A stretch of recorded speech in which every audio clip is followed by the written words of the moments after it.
હળવદના ટીકર રણ વિસ્તારમાં ગેસ ગળતરથી એક અગરિયાનું મોત થયું, જ્યારે અન્ય બે અગરિયાની સ્થિતિ ગંભીર થઈ છે।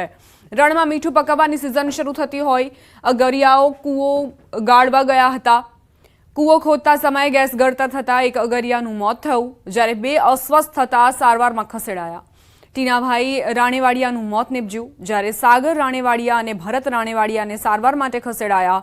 મૃતદેહને પોસ્ટમોર્ટમ અર્થે ખસેડી હળવદ પોલીસે તપાસ શરૂ કરી છે। મહત્વપૂર્ણ સમાચાર રાજકોટથી, જ્યાં રખડતા શ્વાનનો આતંક યથાવત।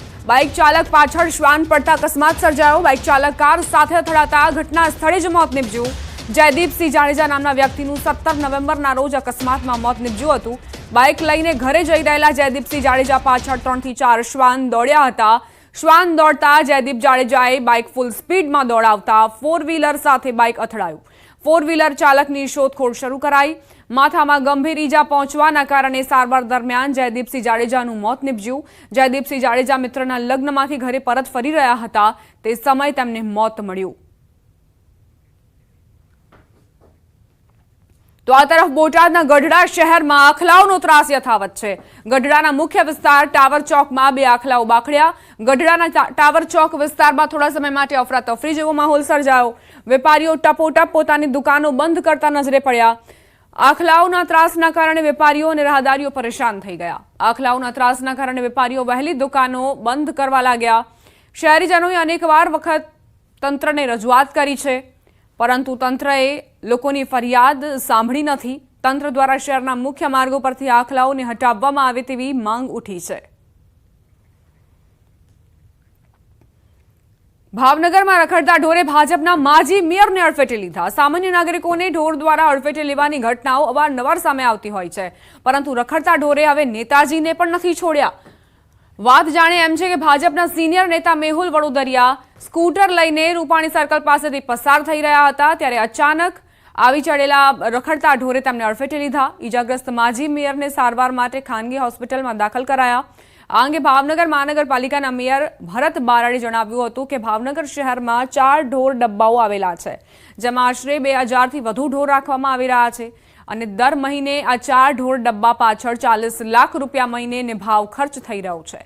એક વર્ષમાં 3.50 કરોડથી વધુ નિભાવ ખર્ચ થઈ રહ્યો છે। હવે સૌથી મોટી વાત એ છે કે મેયર કહી રહ્યા છે કે ભાવનગર મહાનગરપાલિકાના સ્ટાફ દ્વારા દરરોજ 10 થી 15 ઢોર પકડવાની કામગીરી હાથ ધરાઈ રહી છે, તો આ અન્ય રખડતા ઢોર આવે છે ક્યાંથી?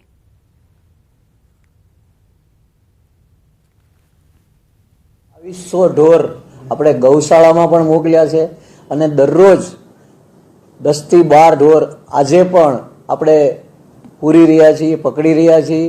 અને આજની ખૂબ કડક સૂચના પણ આપી દેવામાં આવી છે કે લોકોને હેરાનગતિ ન થાય, પણ આપના આ માધ્યમ દ્વારા ઢોર માલિકોને પણ હું વિનંતી કરું છું, પ્રથમ નાગરિક તરીકે વિનંતી કરું છું કે આપના ઢોર રસ્તા પર ના છોડવા મારી નમ્ર વિનંતી છે।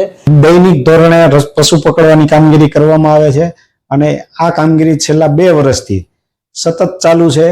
અમારા દ્વારા આ જે રખડતા ઢોર પકડવામાં આવે છે એને આપણે પેલા 1 ડબ્બો હતો, સંખ્યા વધી એટલે 2 કર્યા। હાલ અમારી પાસે ટોટલ 4 ઢોર ડબ્બા છે। આમ તો ભાવનગર મહાનગરપાલિકા દ્વારા અગાઉ અમારા ડબ્બામાં જે વધારે પશુઓ હતા, અને ત્યારે અમારે 50 લાખ જેવો મહિને ખર્ચો થતો હતો। એ ઉપરાંત સાફ સફાઈનો 2 થી 3 લાખ રૂપિયા ખર્ચો થાય। આ રીતે જોઈએ તો 50 થી 55 લાખ જેવો માસિક ખર્ચો આવે। તો ભાવનગરમાં નેતાજીને પણ રખડતા ઢોરે નથી છોડ્યા। અહીં નેતાજી અડફેટે આવતા જ હવે એવો દાવો કરવામાં આવી રહ્યો છે કે દરરોજ 10 થી 15 ઢોર પકડવામાં આવી રહ્યા છે, પરંતુ સવાલ અહીં એ કે આ ઢોર ક્યાંથી આવી રહ્યા છે જ્યારે ઢોર પકડવાની કામગીરી ચાલી રહી છે। તો 3 અલગ અલગ તસવીરો આપને દર્શાવી રહ્યા છીએ। રાજકોટમાં કઈ રીતે એક વ્યક્તિને મોતને ભેટવું પડ્યું। અહીં 3 થી 4 જે શ્વાન હતા તે પાછળ પડતા જ વ્યક્તિએ બેલેન્સ ગુમાવ્યો, પૂરપાટ ઝડપે બાઇક દોડાવી અને કાર સાથે અકસ્માત થયો। બીજા દ્રશ્યો છે આખલાના આતંકની, જ્યાં બોટાદમાં વહેલા જ વેપારીઓને પોતાની દુકાનો બંધ કરવી પડે છે આખલાઓના ત્રાસના કારણે। વારંવાર લોકોએ રજૂઆતો કરી છે, તેમ છતાં પણ પ્રશાસનને કંઈ જ સાંભળવામાં રસ નથી। તો આ તરફ ભાવનગરમાં માજી મેયરને રખડતા ઢોરે અડફેટે લેતા જ હવે પ્રશાસન જાગે તેવી લોકોને આશા છે। મહત્વપૂર્ણ સમાચાર। ખ્યાતિ હોસ્પિટલ કાંડના આરોપી કાર્તિકના નિવાસે તપાસનો ધમધમાટ તેજ। ક્રાઇમ બ્રાન્ચની ટીમને કાર્તિકના ઘરેથી દારૂની બોટલ મળી। સિંધુ ભવન રોડ વિસ્તાર ખાતે મકાનમાં પોલીસે તપાસ કરી હતી। તપાસ દરમિયાન દારૂની બોટલ અને પોકરના કોઈન મળ્યા।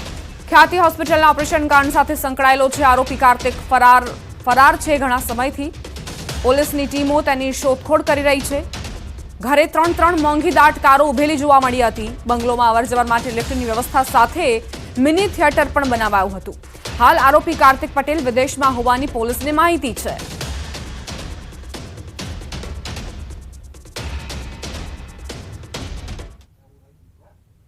ખ્યાતિ હોસ્પિટલ કાંડ મામલે છેલ્લા ઘણા સમયથી ક્રાઇમ બ્રાન્ચને તપાસ સોંપવામાં આવી છે।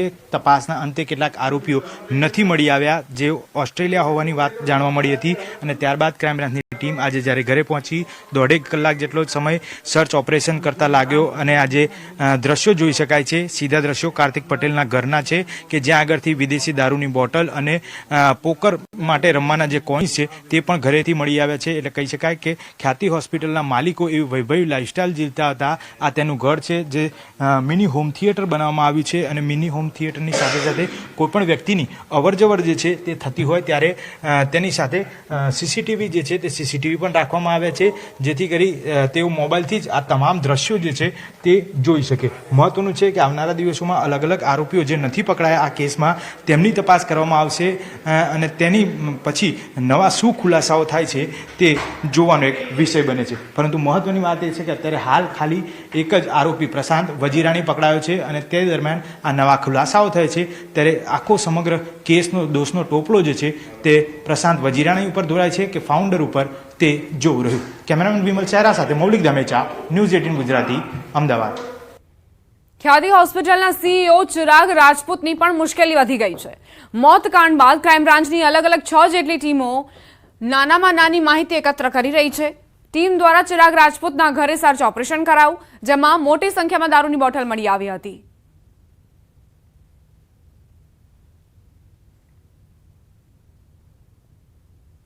અમદાવાદમાં ખ્યાતિ હોસ્પિટલ કાંડ બાદ હવે જે તપાસનો ધમધમાટ ચાલી રહ્યો છે તેમાં એક બાદ એક આરોપીના નિવાસ સ્થાને તપાસ કરવામાં આવી રહી છે। બે અલગ અલગ તસવીરો તમારી સમક્ષ। એક તરફ કાર્તિકના ઘરેથી પણ દારૂની બોટલ મળી। આરોપી કાર્તિકના નિવાસ સ્થાનેથી બોટલો મળતા જ અનેક સવાલ ઉઠ્યા અને સાથે જ આરોપી સીઈઓ ચિરાગ રાજપૂતના ઘરે પણ તપાસ કરાઈ, જ્યાં દારૂની બોટલો જોવા મળી છે। સવાલ અહીં એ થઈ રહ્યો છે કે વૈભવી લાઇફસ્ટાઇલ જીવવાના આદિ બની ચૂકેલા ડોક્ટર્સ આખરે કેમ દર્દીઓના જીવ જોખમમાં મૂકતા રહ્યા।